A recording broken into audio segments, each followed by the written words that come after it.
Olá, meus amigos, sejam bem-vindos para mais um estudo da Bíblia. Estamos utilizando o nosso guia Isaías, Consolo para o Povo de Deus, e hoje iremos abordar o estudo de número 3, Quando Nosso Mundo Desmorona. Nós vamos também estudar o capítulo 7 de Isaías, e o assunto é muito importante, o assunto é intrigante. A propósito, o assunto é enigmático. Gostaria de dizer para você que a Bíblia é um livro de mistérios. Sim, a Bíblia é um livro de enigmas, Tiago, mas então não é possível compreendê-la. E aqui que está o ponto. A Bíblia é um livro de mistérios e enigmas passíveis de serem compreendidos. Não por aqueles que apenas leem a Bíblia superficialmente, não pelos leitores ocasionais, alguns dias no mês, alguns dias no ano, ele ouve uma palestra. Por esses a Bíblia não será compreendida. Eu lamento em lhe dizer, vou retomar o que estudamos aqui na semana passada, sobre o capítulo 6, verso 9. Então disse ele, vai e dize a este povo, ouvi, ouvi e nada entendais.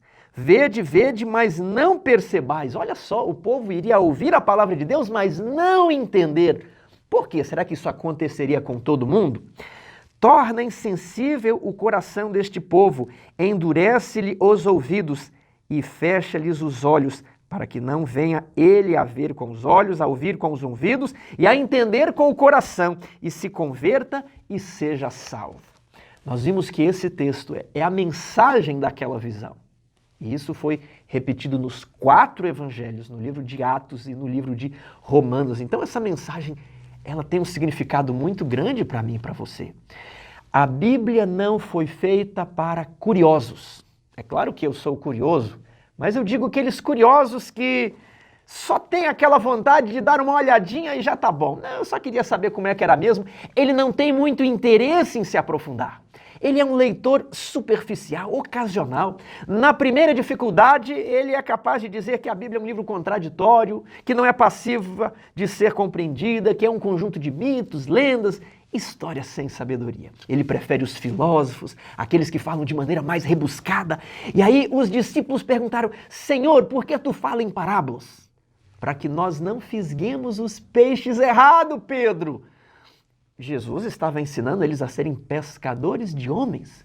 E Jesus não queria que os peixes errados caíssem na rede do evangelho, porque a rede puxa peixes bons e maus, Mas ele não quer que os peixes errados se convertam e sejam salvos. Que linguagem estranha isso aqui. Você se lembra quando Paulo, lá no último capítulo de Atos, estudamos isso aqui, mas isso aqui é importante e vai ser útil para o estudo de hoje. Ele prega sobre as profecias messiânicas e alguns judeus acreditam, os outros permanecem incrédulos. E aí Paulo falou, bem profetizou Isaías a vosso respeito. E aí cita este texto. Ora, não era para todos os judeus, mas é para aqueles que, quando ouvem a palavra de Deus, o coração endurece. A Bíblia, a palavra de Deus é como o sol. Quando o sol incide sobre a manteiga, ela amolece. Quando incide sobre o barro, ele endurece. Então o problema é você. Que tipo de leitor da Bíblia, que tipo de estudante você é? A Bíblia está cheia de parábolas, de enigmas, sim, e é preciso esforço da sua parte para compreendê-los. Quando você compra um quebra-cabeça de 20 peças, o seu filho novo ele vai conseguindo com uma certa dificuldade montar. Quando a criança vai crescendo, ela vai exigindo que você compre quebra-cabeças com mais peças. A Bíblia é um quebra-cabeça de muitas peças, muitas peças. Mas não é um quebra-cabeça impossível de ser montado. E aqui é o meu desafio para você. A Bíblia não é feita para curiosos. O simples curioso que olha aqui, não, isso aqui não me interessa, isso aqui não tem sabedoria, isso aqui é um conjunto de mitos e lendas, ele não tem fé para acreditar que essa palavra pode transformar a vida dele. Por isso que ele é um leitor superficial. Ele não tem fé em acreditar que o quebra-cabeça profético pode ser montado. E se ele não tem fé, ele não pode agradar a Deus. E quem não pode agradar a Deus, não pode ir para o céu.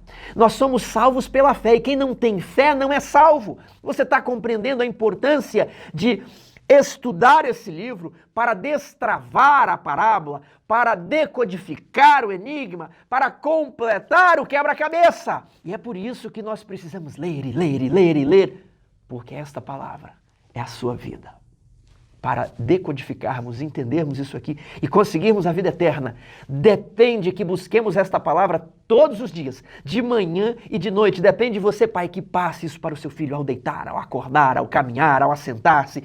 Todos os momentos. A nossa vida depende deste livro, em o compreendermos, em nos aprofundarmos. E este livro é um quebra-cabeça para todos os níveis. Se você está começando, ele vai trazer certa dificuldade. Se você está mais adiantado, existem peças mais intrincadas para montar, e Isaías 7 é uma dessas peças. É por isso que eu fiz tudo isso daqui, porque você precisa se envolver com isso aqui, compreender o enigma e tentar destravar o quebra-cabeça que vai no capítulo 7, 8, 9, 10, 11 e 12. É interessantíssimo. Eu citei um texto do Espírito de Profecia aqui outros dias que dizia assim: se os jovens lessem a Bíblia, ela seria o livro mais interessante que eles já leram. Porque eles se sentiriam, não Indiana Jones do cinema, mas Indiana Jones espirituais, em busca de conhecer os mistérios da palavra de Deus, em busca de destravar, de decodificar os enigmas, em busca da vida eterna. E essa é a maior busca de todas. Esse é um trabalho prazeroso, é por isso que eu me empolgo tanto, porque isso aqui é muito gratificante. Então, sabendo disso, eu quero dizer, alguns serão como barro. A palavra vai endurecer o seu coração. Que não aconteça com ninguém que esteja vendo esse vídeo. Mas se o seu coração for sensível, eu convido você para nós tentarmos destravar os enigmas que estudaremos pelas próximas 3 lições. E eu convido você a se inscrever no canal, é claro, ativar as notificações para que você não perca esta série. Mas eu convido você a ficar até o final. Eu quero fazer um apelo com você, eu quero trazer um fechamento todo diferente, especial aqui. Algo muito bonito. Este capítulo é muito bonito. E, sem alongar, vamos entrar aqui na leitura do nosso capítulo de Isaías, capítulo 7, verso 1. Sucedeu que nos dias de Acás, filho de Jotão, filho de Uzias, rei de Judá, que Rezim, rei da Síria, e Peca, filho de Remalias, rei de Israel, subiram a Jerusalém para pelejarem contra ela, porém não prevaleceram contra ela. Tiago, eu não entendi aqui, são muitos detalhes, são muitos reis. É por isso que nós preparamos uns slides, o nosso suplemento histórico. Vamos dar uma olhada, vamos refrescar a nossa memória? Eu vou falar devagar, não vou me preocupar tanto com o tempo. É possível que nos alonguemos um pouco, mas há um índice aqui para que você estude a palavra. Meu objetivo não é simplesmente distrair você. Nós não estamos produzindo aqui vídeos de entretenimento da escola sabatina, não. É de estudo da Bíblia. Então vamos lá. As nossas noções cronológicas que tivemos na lição 1, vimos que o reino de Israel se dividiu em 2, norte e sul. Aí estão os reinos do norte e abaixo os reinos do sul. O reino do norte teve um fim em 723. O reino do sul foi para o cativeiro, mas ele persistiu depois. Ele continua. E aqui é o período no qual Isaías exerceu o seu ministério, no período desses reis. Agora eu quero olhar este período com mais detalhes. Vamos dar um zoom nisso daqui e observar atentamente. Nós temos o reino do norte acima, e o reino do norte é conhecido às vezes por Israel e às vezes por Efraim, como será o caso em Isaías 7. O reino do sul geralmente é conhecido como Judá. E nós temos aqui Azarias, Uzias, um rei que será a nossa referência. Ele reinou por 52 anos. No ano 39 de Uzias, era o ano 752 a.C., lá no reino do norte, Manaém, ele reinou por 10 anos. E outro rei também começou a reinar na mesma época, que foi Peca, reinou por 20 anos. Tiago, eu não entendi isso aqui, como é que é? 2 reis reinando ao mesmo tempo? Sim, eles estavam disputando o trono. Um estava numa cidade, outro em outra, e eles disputavam ali o reino do norte, o reino de Israel. Agora, no ano 50, foi o fim do reino de Manaém, e começou o reinado de Pecaías, que reinou por 2 anos, e coincidiu ali com o fim do reinado de Uzias também. Isso foi no ano 740, o ano da morte do rei Uzias. Você se lembra que vimos isso aqui no capítulo 6, no ano da morte do rei Uzias. Eu vi o Senhor assentado sobre um alto e sublime trono. Então foi aqui o chamado de Isaías, ano 740, ano 52 de Uzias, ano da morte do rei Uzias. Agora, no ano 2 de Peca, Jotão começa a reinar. Tiago, mas ele está reinando junto com o pai? Ele reinou ali uns 16 anos, não foi? e boa parte disso junto com o pai. Por que, Tiago? Porque Uzias ficou leproso, vocês se lembram? Ele tentou oferecer incenso, ficou leproso, e ele teve que morar fora do palácio. E agora Jotão, seu filho, que era o príncipe regente, representava o reino até a morte de Uzias, quando ele assumiu o trono sozinho. Então, Jotão ficava lá no palácio.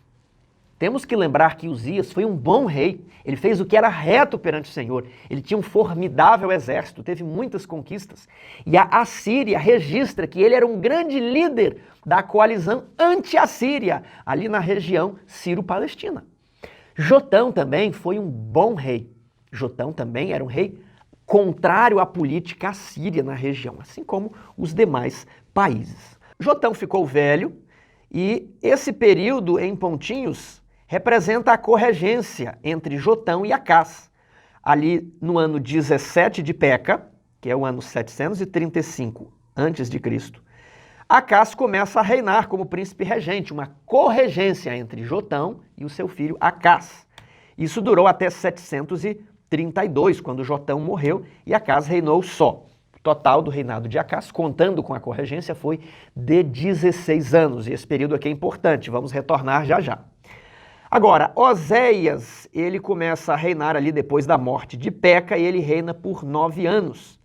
O início do reinado dele coincide praticamente com o início do reinado de Acás, só que ele reinou menos tempo, 9 anos, e em 723 a.C., houve a invasão da Assíria, houve a queda de Samaria. Então, ali o reino do norte teve o seu fim. Samaria ficou sitiada uns 2 ou 3 anos, as pessoas passaram um aperto terrível, mas a Assíria veio, invadiu a cidade, deportou os israelitas que ali moravam e trouxe pessoas de outros lugares para morarem em Samaria, o que deu origem a um povo que se misturou com os israelitas, né, chamado os samaritanos.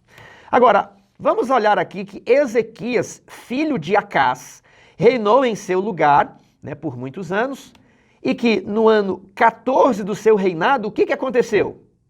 Invasão da Assíria.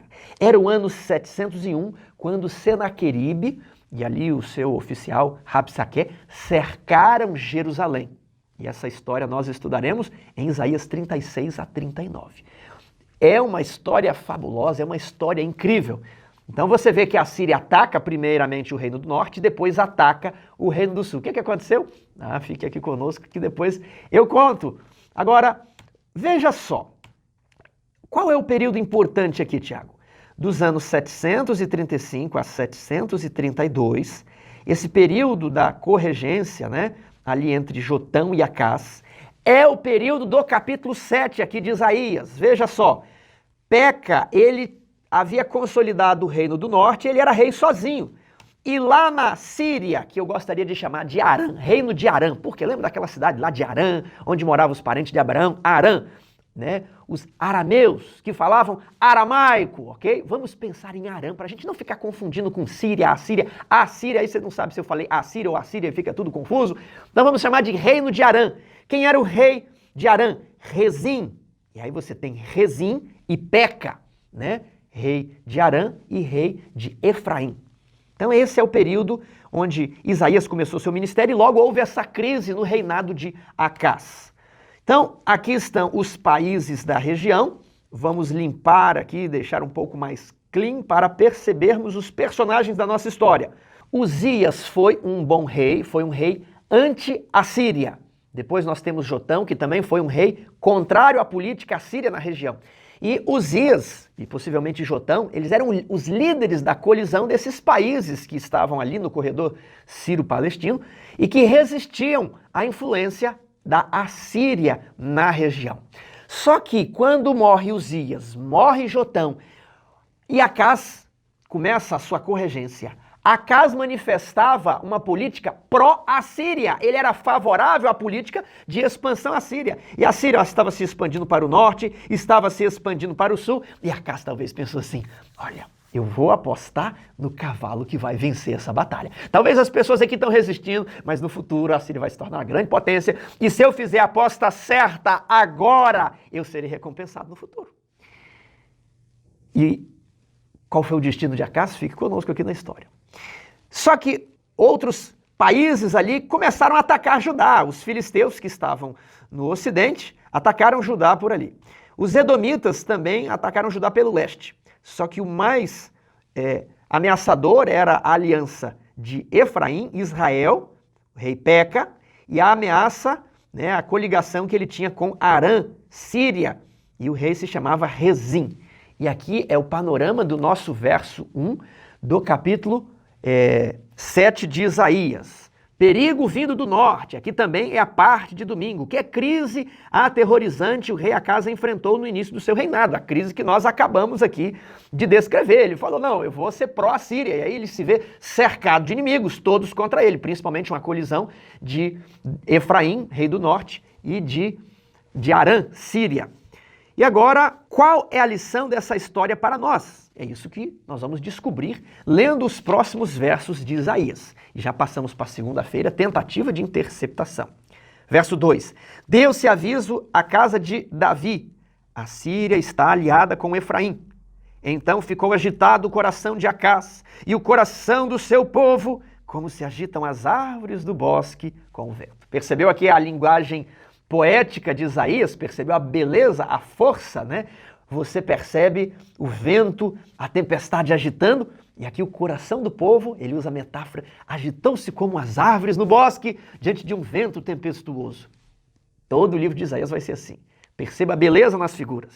Disse o Senhor a Isaías, agora sai tu com o teu filho que se chama um resto volverá ao encontro de Acaz, que está na outra extremidade do aqueduto do açude superior, junto ao caminho do campo do lavandeiro.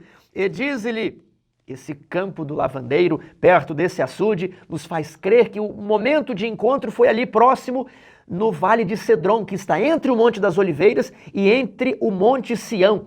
A fonte de Gihon, ela ficava fora dos muros da cidade nesse período de Acaz ainda, e Acaz estava ali inspecionando os suprimentos de água, como que eles iriam fazer, e se os inimigos cortassem água. Então, ali próximo de um aqueduto que levava água para um outro açude, trazendo água da fonte de Gihon, que ficava, né, exposto de certo modo, ali foi o ponto de encontro, presta atenção. Esse aqueduto se chamava Shiloá, e depois deriva o nome, né? Siloé, o tanque de Siloé. Isso aqui está tudo relacionado. Verso 4, diz-lhe, acautela-te e aquieta-te.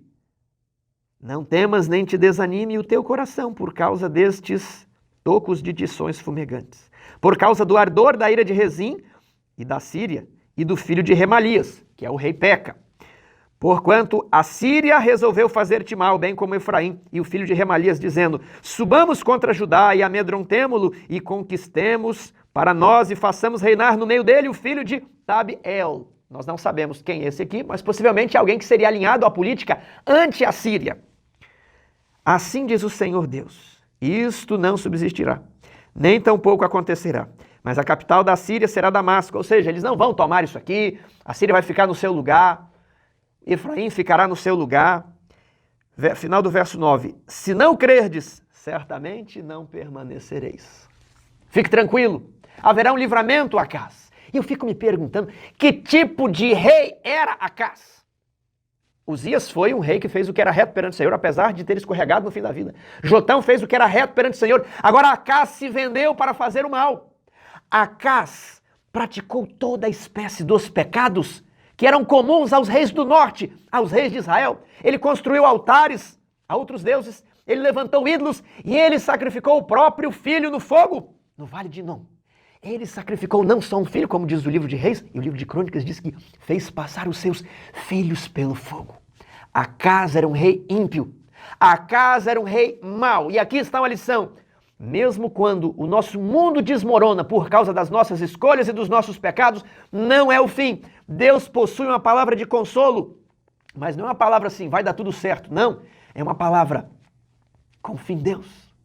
Eu vou estender a mão. Se você acreditar, eu vou te puxar desse poço de amargura, Acaz. Seu mundo está desmoronando por causa das suas escolhas erradas, as suas escolhas absurdas, mas eu vou te salvar. Mas você precisa acreditar. É quando Pedro está caminhando sobre as águas, ele se afunda e Jesus enfia o braço na água e fala, Pedro, segura firme a minha mão. Acaz, acredite.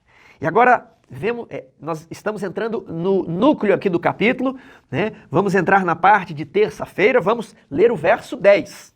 E continuou o Senhor a falar com Acaz, dizendo: pede ao Senhor teu Deus um sinal, quer seja embaixo nas profundezas, ou em cima nas alturas. Acaz, Deus está disposto a te salvar. Pede a Deus qualquer coisa. Não fique procurando agradar esses deuses estrangeiros, pedindo essas coisas aos deuses de pedra, aos deuses de barro, aos deuses de madeira. Pede a Deus, Acaz. Qualquer coisa, qualquer sinal. Você pode pedir para o sol se escurecer. Você pode pedir para o mar se abrir. Você pode pedir para brotar água do chão. Você pode pedir para essa montanha se mover de lugar. Peça qualquer coisa, Acaz. Qualquer coisa. Essa oportunidade foi franqueada a muitas poucas pessoas em toda a história da humanidade. E Deus concedeu essa oportunidade a Acaz, um rei ímpio, um rei que sacrificou os filhos, um rei que queimou os filhos. Verso 12. Acaz, porém, disse, note que o verso 10 diz, e continuou o Senhor a falar a Acaz. Não era Isaías, era o Senhor, era Deus. Verso 12, Acaz, porém, disse, não pedirei, nem tentarei ao Senhor. Acaz estava com 21 anos nessa época, era um jovem, soberbo, arrogante, e deve ter rido na cara de Isaías e falado, não vou pedir não tentarei ao Senhor. Acredita-se que os reis precisavam ler trechos do livro de Deuteronômio para tomar posse. Alguns comentaristas entendem que Acaz está citando um trecho do livro de Deuteronômio para dizer assim, ô Isaías, eu não vou pedir não. Sabe por quê? Porque na Bíblia também está escrito, né? Não tentarás ao Senhor. Jovem, arrogante, obstinado, rebelde, um rei ímpio, um rei que matava seus filhos. Verso 13. Então disse o profeta, ouvi agora, ó casa de Davi, que havia ali outras pessoas, talvez Jotão estivesse vivo, muito fraco. Ezequias possivelmente estava com uns 9 anos de idade. Ezequias já era nascido. E ele se dirige à casa de Davi como um todo. Ouvi agora, ó casa de Davi, acaso não vos basta fatigardes os homens, mas ainda fatigais também ao meu Deus? Não é mais ao seu Deus, Acaz. Você rejeitou, antes era o seu Deus. Mas você demonstrou que ele não é o seu Deus, é o meu Deus, e você está fazendo Deus ficar com tédio. Verso 14, portanto o Senhor mesmo vos dará sinal, eis que a virgem conceberá e dará luz a um filho e lhe chamará Emanuel. E essa criança comerá manteiga e mel quando ela estiver na idade de desprezar o mal e escolher o bem. Na verdade, antes que este menino saiba desprezar o mal e escolher o bem, será desamparada a terra, ante cujos 2 reis tu tremes de medo. É muito significativo que, como Acaz não escolheu nenhum sinal, Deus mesmo escolhe um sinal, e o sinal é uma criança. Você é um pai que mata a criança. Você é um pai que queima os seus próprios filhos, e o sinal que eu vou te dar é uma criança, um filho. Isso aqui é muito significativo. Isso aqui é interessante. E aqui nós vamos entrar na parte de quarta-feira, o sinal de um filho. Aqui nós temos uma teologia muito grande, muito profunda. Nós temos muitas peças. Agora que começa a dificuldade de encaixar as peças, eu sugiro que você leia aqui os próximos capítulos várias vezes. Eu já li isso aqui várias vezes, desde antes da lição de Isaías, para me preparar, para conseguir absorver isso daqui, para conseguir ser didático, para conseguir ensinar. Então lê Isaías 7, 8, 9, 10, 11, talvez até o 12 ali, mas até o 7, 8 e 9, eles são muito importantes. É um bloco, nós vamos estudar um a cada semana, mas não dá para dividir. É um bloco, há ligações, você vai pegar as expressões e tentar montar o quebra-cabeça. Manteiga e mel. E aqui embaixo tem manteiga e mel. Aqui nascerá um filho. Aí se você olhar aqui em Isaías 8, verso 3, diz assim, fui ter com a profetisa. Aí você, quem é a profetisa? Ela concebeu e deu à luz um filho. Ué, quem é essa profetisa? Será que a mulher de Isaías também era profeta? E ela concebeu, então será que essa é a criança que foi prometida a Acaz? Então há várias né, referências. Isso aqui é um quebra-cabeça delicioso de se montar, mas tem que gastar um tempo. Tem que olhar lá o livro de Reis, tem que olhar o livro de Crônicas, tem que olhar o livro de Miqueias, tem que, né, cruzar as várias partes da Bíblia. Aqui fica interessante, jovens. A Bíblia seria o livro mais interessante que a juventude já leu, se eles dessem mais atenção a esse livro. Então, vamos aqui pensar nessa profecia que é repetida por Mateus, lá em Mateus 1:23. E a Virgem conceberá. Vamos ver o que está envolvido aqui, as dificuldades para montar esse quebra-cabeça. Eu tenho aqui a profecia e a Virgem conceberá Emanuel.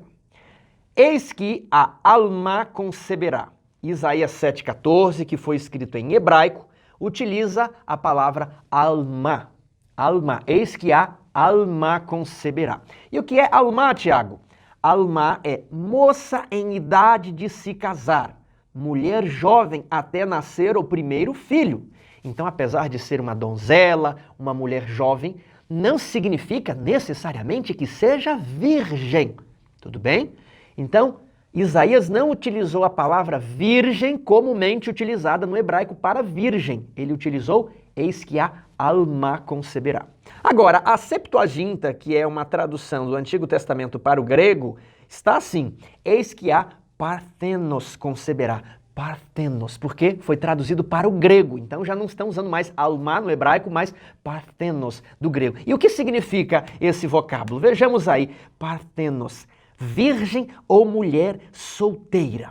E agora, Mateus, que estava escrevendo o seu evangelho em grego para pessoas de fala grega, ele não utiliza os originais em hebraico, ele já utiliza a tradução grega da Septuaginta. Igual hoje nós utilizamos a tradução em português e não utilizamos os caracteres em hebraico, porque as pessoas, e talvez nem mesmo nós saibamos ler hebraico. Mateus utilizou a tradução da Septuaginta em grego.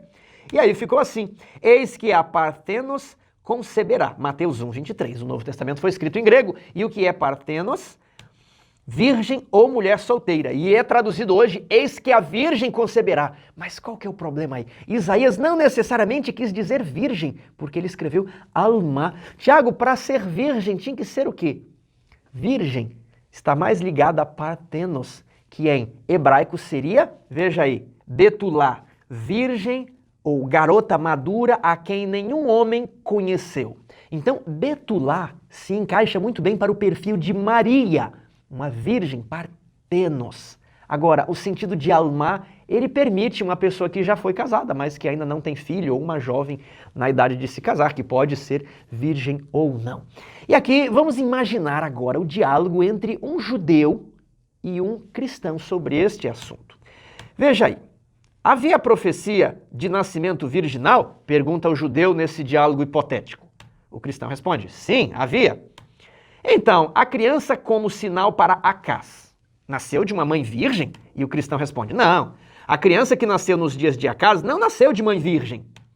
Então, ela não cumpriu a profecia, não é mesmo? E aí o cristão vai responder: negativo, a criança nos dias de Acás cumpriu a profecia. Mas a profecia não exigia nascimento virginal? Olha, bem, é que Isaías não fala de virgem, Betulá. Isaías fala de moça, donzela. Então, a criança que nasceu nos dias de Acás cumpriu a profecia. E aí a pessoa vai perguntar do texto de Mateus. E de onde foi que Mateus concluiu que o nascimento virginal é um sinal para identificar o Messias? Lembre-se que o cristianismo está assentado de que o Messias nasceria de uma virgem. E de onde que vem essa ideia? De uma profecia lá atrás. Quem fez a profecia? Isaías. Agora, olhando, parece que não existe a profecia de virgem, mas nós não sempre falamos que Maria era virgem e esse sinal identificava a natureza divina de Jesus, né, humana e divina? Bem, Mateus, diria o cristão, né, se baseou em uma tradução grega do Antigo Testamento que não traduziu corretamente o termo alma, moça, mas que utilizou a palavra parthenos, virgem, e por isso Mateus acabou concluindo que o nascimento virginal cumpria a profecia.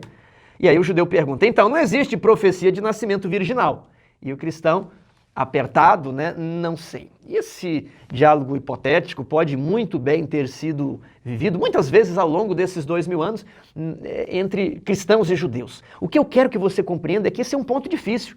Talvez esteja na lista de um dos pontos mais difíceis do cristianismo, das profecias sobre Jesus. Como dizer que Jesus nasceu de uma virgem, que esse era um sinal identificador, sendo que aparentemente não existe a profecia de uma virgem? Várias soluções foram propostas e eu vou listar algumas delas aqui. Vamos ver? A profecia era de duplo comprimento, e isso aqui é justamente a proposta do comentário bíblico adventista, não é a proposta da lição. Eu tenho uma dificuldade muito grande em acreditar em profecias de duplo comprimento. Por quê? Pense bem, houve duas mulheres virgens que deram à luz a um filho? Aí a pessoa vai falar, não, só houve uma, Maria, mas teve uma outra que deu à luz a um filho. Então não foi duplo comprimento, porque o comprimento virginal só teve uma. Você percebe a dificuldade? Uma dificuldade terrível. Se você diz que é um duplo comprimento, aí tem que outra ter um nascimento virginal, aqui também nos dias de Acás. Outro problema com a profecia de duplo comprimento.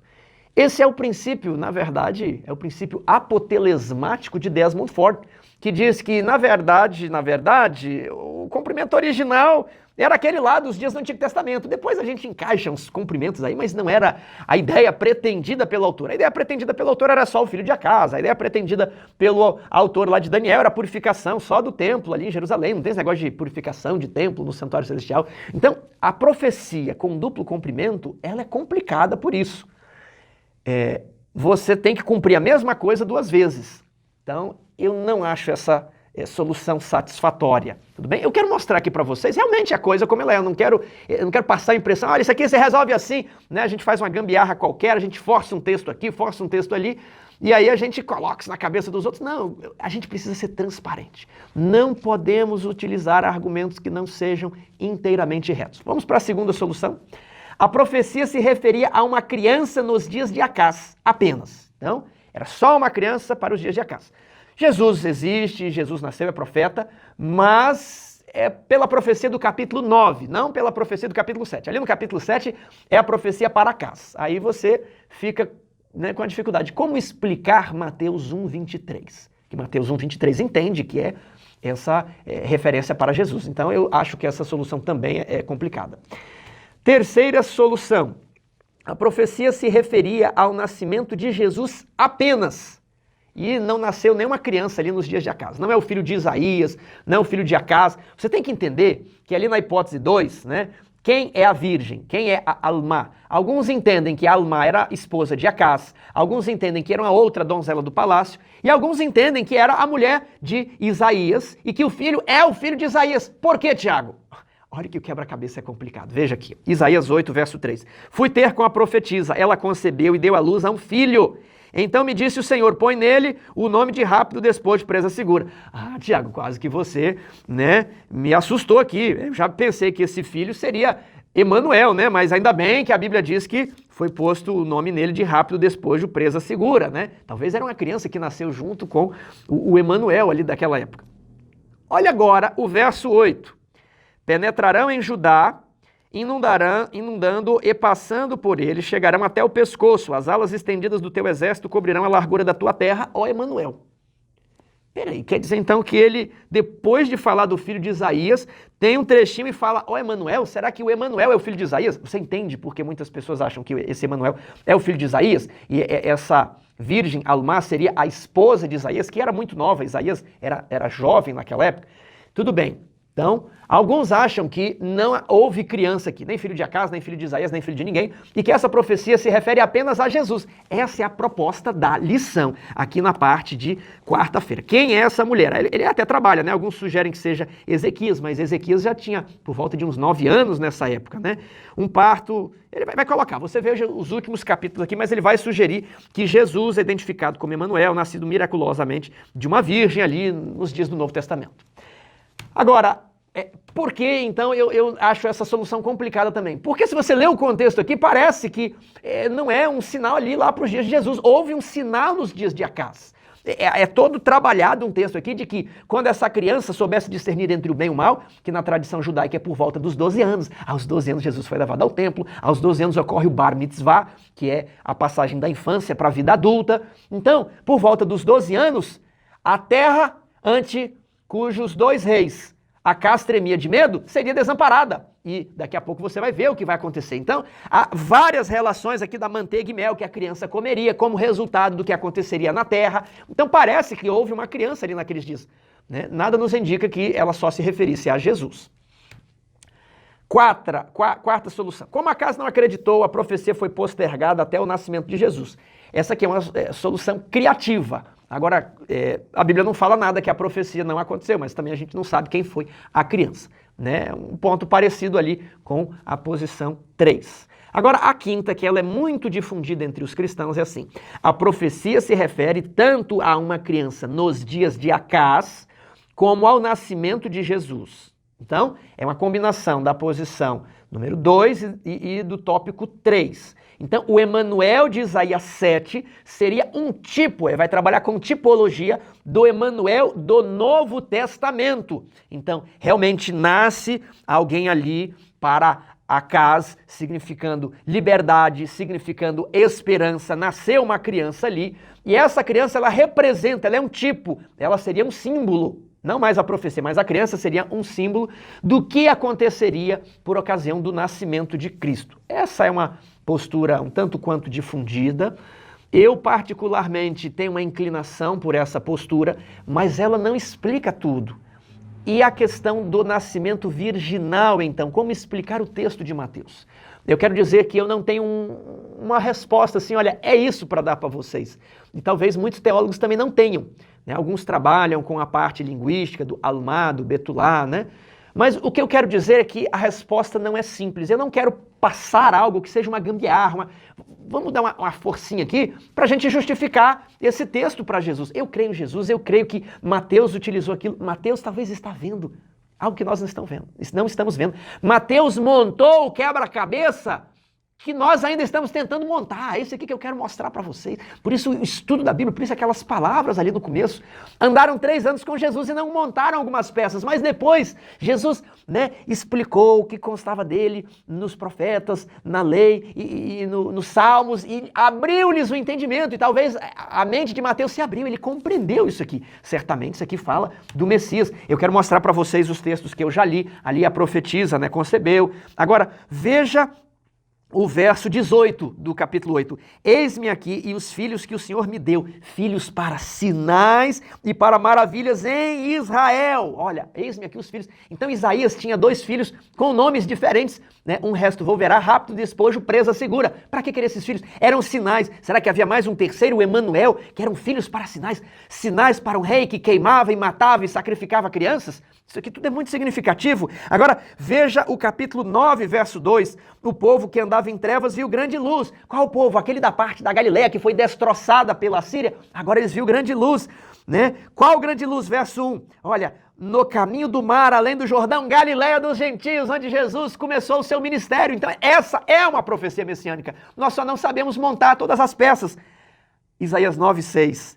Porque o povo viu grande luz, porque o jugo, né, do verso 4, que pesava sobre eles, o jugo opressor foi destruído, porque o guerreiro, ele foi afastado. Por quê? Por quê?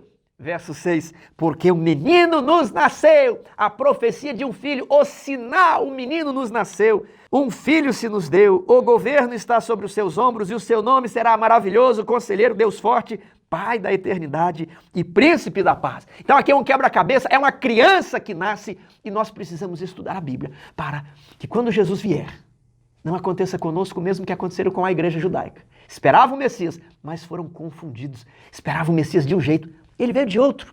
E a igreja foi passada por alto. E a revelação veio para os magos do Oriente, que estavam estudando as profecias. A estrela, de onde vem aquela profecia? Estude. E os pastores de Belém. Que o mesmo não aconteça conosco. Agora, no capítulo 11, outra profecia messiânica, do tronco de Jessé sairá um rebento. Então, quero firmar a sua fé. Isso aqui fala sobre Jesus. Nós precisamos agora entender, encaixar a peça, decifrar o enigma. Vamos agora saber o que foi que Acás fez depois de todo esse conselho de Deus, de toda essa oportunidade, e Deus mesmo daria um sinal, um filho, lá em Reis, capítulo 16, versos 7 e 8. Segundo Reis 16, 7 e 8. Acás enviou mensageiros a Tiglat-Pileser, rei da Síria, dizendo: eu sou teu servo e teu filho, sobe e livra-me do poder do rei da Síria e do poder do rei de Israel que se levantou para mim. Eu não confio no Deus que prometeu dar um sinal no céu e na terra. Eu não confio nesse Deus. Eu não confio no seu profeta Isaías. Eu não confio na criança que nascerá. Eu não confio em nada. Ele envia um presente ali para Tiglat-Pileser, rei da Síria, e fala assim: eu sou o teu servo. Por isso Isaías fala: o meu Deus, porque não é mais o seu Deus, você é servo da Síria, eu sou o teu servo. Sobe e livra-me do poder do rei da Síria. Verso 8, tomou a casa, a prata e o ouro que se achavam na casa do Senhor, dinheiro santo, tesouro santo, e mandou de presente ao rei da Síria. Esse é Acaz, um rei incrédulo, um rei ímpio.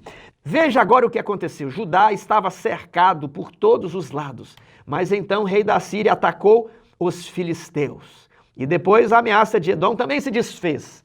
E logo ele atacou a Síria, Arã. E aí a colisão entre Israel e Síria também se desfez. E veja que a Síria tomou o território de Arã. Quando? Em 732, no finalzinho da corregência entre Jotão e Acaz. Pouco tempo antes de a criança, completar 2 ou 3 anos. Tudo bem? Ali a corregência começou em 735, aqui é 732 a.C.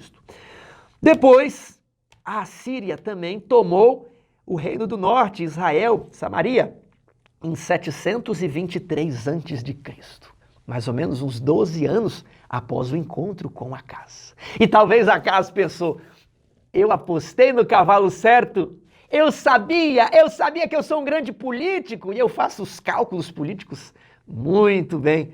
E ele vai na Síria, ele vai até a Damasco, Arã, para se encontrar com Tiglat-Pileser. E lá ele vê que os deuses estão fazendo prosperar a Síria, ele manda fazer um altar idêntico ao altar que ele viu e mandou colocar esse altar onde ficava o altar de Deus no templo, para que quando ele chegasse ele agora pudesse adorar esses reis. Acaz foi um homem ímpio. Ele tirou os tesouros do templo, ele quebrou os utensílios sagrados do templo, ele mandou fechar as portas do templo e instituiu o politeísmo, o culto pagão, em todos os altos, em todas as colinas do rei do sul, do reino de Judá. Mas veja o que estava dito para Acaz.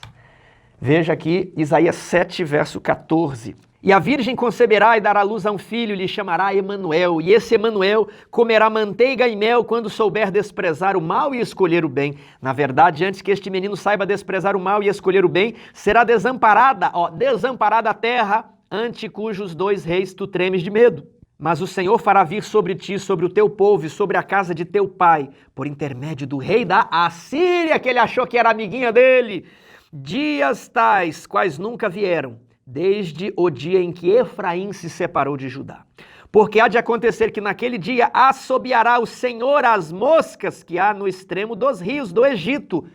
Lembra lá da praga das moscas? Então essas moscas estão associadas ao Egito. Moscas não matam, mas incomodam, tudo bem? E o Senhor também assobiará as abelhas que andam na terra da Assíria. As abelhas incomodam bem mais do que as moscas, As suas ferroadas venenosas, elas provocam muita dor. Então, o Senhor faria com que Judá sofresse diante do Egito e da Síria. Elas virão e pousarão todas nos vales profundos, nas fendas das rochas, em todos os espinhos e em todos os pastios. Vão entrar nas suas terras, naquele dia rapar-te-á o Senhor com uma navalha alugada do outro lado do rio. Olha novamente a metáfora, navalha alugada do outro lado do rio, a saber, por meio do rei da Síria, que ficava depois do rio Eufrates. O Senhor vai rapar o quê? A cabeça e os cabelos das vergonhas, e tirará também a barba. Sabe quando você está com pouco dinheiro e você fala: a minha carteira está rapada, não tem nada? Ou rape a comida no canto da panela, é para tirar o último pouquinho de comida que tem. Deus iria enviar a Síria como uma navalha e raparia todos os pelos, que no Oriente já rapar a barba era sinal de humilhação terrível. E para piorar a humilhação, a Bíblia diz: rapará os pelos da tua virilha, os pelos das tuas vergonhas.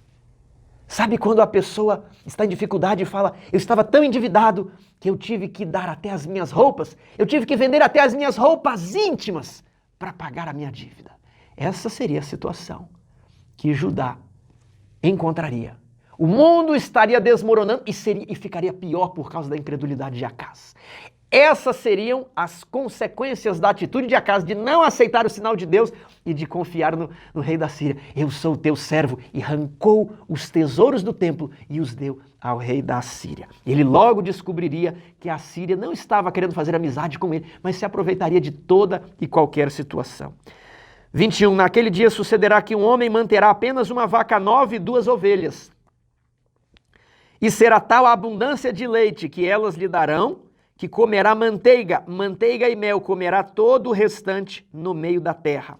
Algumas expressões falam coalhada, algumas traduções falam coalhada e mel, e esse mel aqui não é um mel de abelhas. Os comentaristas entendem que é o mel de tâmara, porque o mel de abelha era muito raro, difícil, as abelhas não eram tão bem domesticadas ainda, mas a tâmara é uma frutinha muito doce, muito comum na região, e esse mel é muito nutritivo e poderia ser facilmente transportado. Tiago, facilmente transportado por quê? Porque os tempos seriam difíceis. Tempos onde as pessoas teriam apenas uma vaca e 2 ovelhas. E tinham que alimentar toda a família. Tudo bem? E será tal a abundância de leite que elas lhe darão, que comerá manteiga, ou coalhada, um laticínio, e mel, esse produto da tâmara, comerá todo o restante no meio da terra. Também naquele dia todo lugar em que houver 1000 vides do valor de 1000 siclos de prata, será para espinheiros e abrolhos. Então aquelas plantações lindas, aqueles campos agrícolas que custam muito investimento, ainda mais para produzir árvores, frutas, eles seriam todos abandonados, mesmo aqueles onde houve muito investimento de 1000 siclos de prata. Eles ficarão tão largados que o mato vai crescer, vai virar um monte de espinhos, de ervas daninhas. Ninguém vai cultivar mais. Por quê? Porque as pessoas desaparecerão da terra. Muitas propriedades ficarão vazias porque os donos serão mortos, porque a terra será saqueada. E eles vão voltar a um estágio de evolução na civilização. Da agricultura, vão voltar apenas para a pecuária. Apenas vacas e ovelhas que comem um capim aqui, o capim que nasce sozinho, um capim ali. Mas não haverá mão de obra para tocar a agricultura. 24. Com flechas e arcos se entrará aí, onde antes eram vinhas, onde antes eram campos agrícolas, porque os espinheiros e abrolhos cobrirão toda a terra. E por que arco e flecha? Porque os animais selvagens iriam se multiplicar. A terra estava abandonada, desolada. Essa foi a consequência da escolha de Acaz. 25. Quanto a todos os montes que os homens costumam sachar, cavar, fazer os sulcos ali para plantar, para ali não irás, por temeres os espinhos e abrolhos.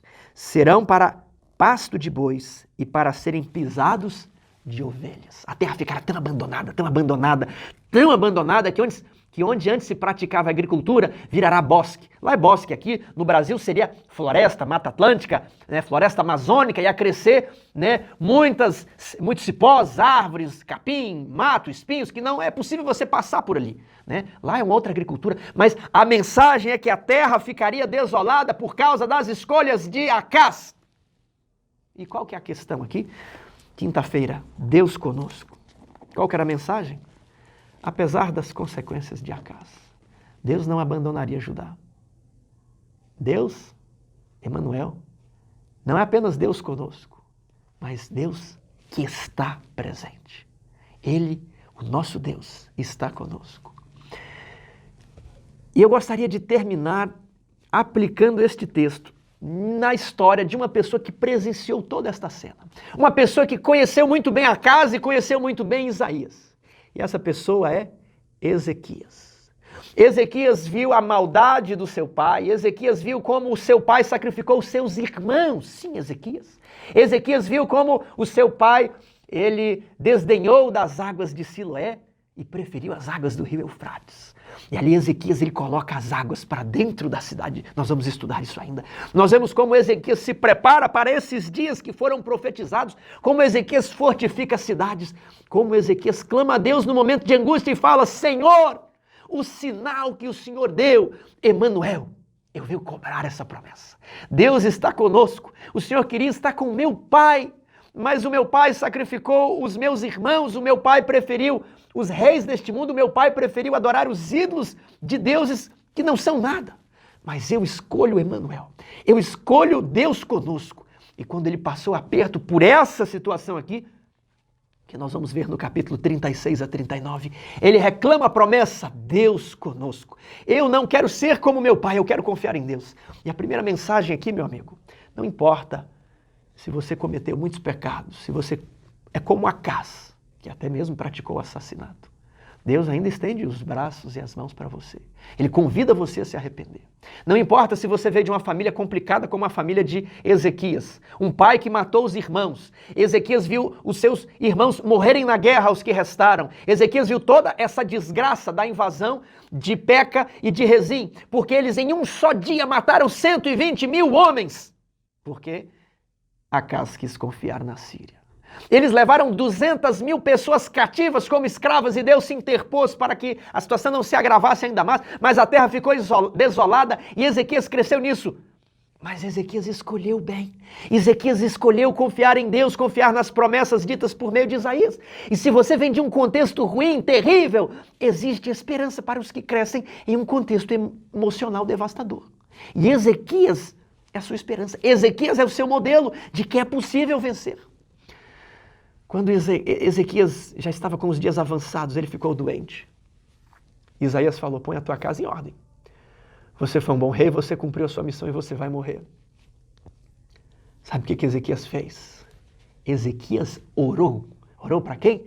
Para Emanuel. Deus conosco. Acompanhe aqui em 2 Reis, capítulo 20, verso 8. A Bíblia diz que Ezequias virou o rosto para a parede e orou ao Senhor, e o Senhor ouviu a voz de Ezequias, porque o Senhor é Deus conosco. E ele falou, Isaías, você está saindo do palácio? Volta. Volta para falar com Ezequias. Fala assim, Ezequias, você não vai morrer. Agora, o surpreendente e o bonito da história, esse é o nosso fechamento, é o que Ezequias responde para Isaías. Talvez Ezequias falou, eu estava lá naquele dia, eu estava lá ao lado do meu pai, quando você... Isaías disse que Deus moveria o céu ou a terra para dar um sinal para Acás, mas meu pai foi incrédulo. Não houve um sinal no céu e na terra, mas eu, Isaías, eu quero o sinal, porque eu creio que Emanuel é Deus conosco. Eu faço questão, eu reivindico a promessa. E aqui no verso 8 diz assim, Ezequias disse a Isaías, qual será o sinal de que o Senhor me curará? E de que ao terceiro dia subirei à casa do Senhor, eu reivindico a promessa, Isaías. Eu quero o sinal que o meu pai desprezou, eu quero o sinal. Respondeu Isaías, ser-te-á isto da parte do Senhor como sinal, de que ele cumprirá a promessa que ele disse. Adiantar-se-á a sombra 10 graus ou retrocederá? Você quer que o sol vá para frente ou volte para trás? Então disse Ezequias, é fácil que a sombra adiante 10 graus. Tal, porém, não aconteça. Eu quero que o sol volte. Isaías, você me acompanhou desde criança, você sabe como tenho me dedicado a Deus, e eu creio que ele poderia ter feito algo na terra, nesse reino, se o meu pai tivesse acreditado. Então, para demonstrar que eu creio e que eu teria escolhido diferente, eu quero que a sombra retorne, eu quero que o sol volte. Veja o próximo verso. Então o profeta Isaías clamou ao Senhor, e fez retroceder 10 graus a sombra lançada pelo sol declinante no relógio de Acás. Acás havia morrido, o rei incrédulo. Mas o seu filho fez um pacto com Deus. E o relógio que Acás construiu foi testemunha de que naquele dia o sol poderia ter voltado. Querido amigo, será que essa incrível história não nos quer dizer que vale muito a pena confiar em Deus? Que mesmo em meio às dificuldades causadas por escolhas de pessoas que nos antecederam, como os nossos pais, ou mesmo um casamento desfeito, eu quero dizer que Deus é Emanuel. Ele está conosco, Ele está com você. Mesmo nos momentos mais negros, Ele está ao seu lado, convidando. Ao passares pelas águas, elas não te submergirão. Ao passares pelo fogo, não te queimará. Volte para mim. Ainda que os teus pecados sejam vermelhos como a escarlate, desfaço as tuas transgressões como a névoa. Volte para mim, porque eu te remi. Volte para Deus. Tome hoje a sua decisão. Que o Eterno o abençoe.